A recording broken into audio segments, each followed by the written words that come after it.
Axios reporter Jonathan Swan notes Roy Beck, an influential immigration hawk who runs NumbersUSA, said Trump's nominee for DHS Secretary, Kirstjen Nielsen, further reduced the administration's leverage last week when she assured in her confirmation hearing she would protect DACA recipients.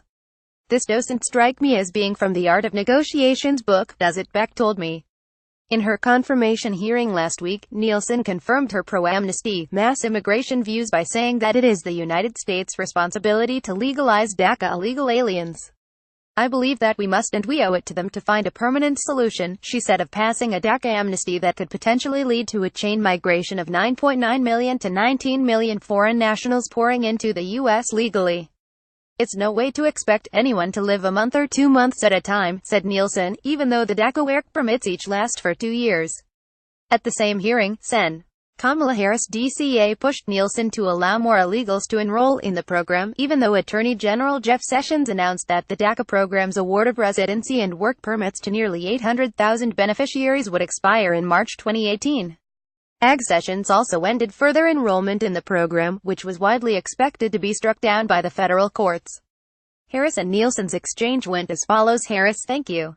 At a September 27 hearing, I asked DHS Acting Secretary Elaine Duke to extend the October 5 renewal deadline for DACA recipients. It did not happen. It has been reported that roughly 21,000 recipients were not able to gather the documentation, and the $495 that was required as part of the filing, before the deadline.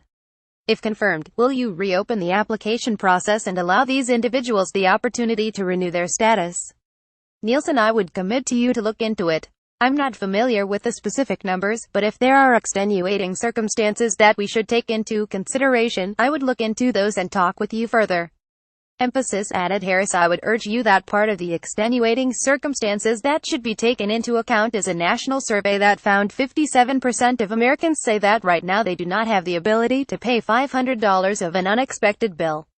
Additionally, there have been a number of natural disasters around the country, including my own home state, where Americans have lost their entire belongings, their paperwork, and they are barely getting through the day, much less have the ability to compile extensive documentation and come up with $495, and I would urge you to prioritize that fact when you think of the extenuating circumstances."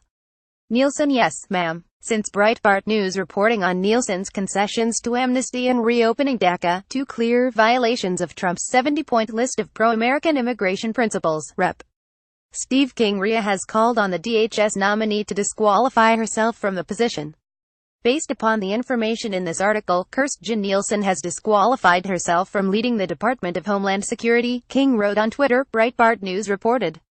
Pro-amnesty is anti-rule of law. Based upon the information in this article, Kirstjen Nielsen has disqualified herself from leading the Department of Homeland Security. Pro-amnesty is anti-rule of law. https://t.cos5hivomif9, Steve King at Steve Kingia November 10, 2017. As Breitbart News reported, Nielsen's nomination to head DHS has been praised by the cheap foreign labor lobby, Open Borders advocates, and the Washington, D.C. national security establishment, which allied itself with the failed Never Trump movement during the 2016 presidential election.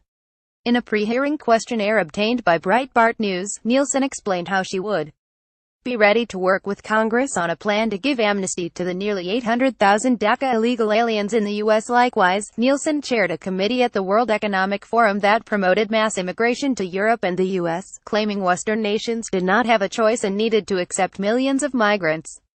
That report, as Breitbart News reported, was co-authored by executives from multinational corporations and world banks.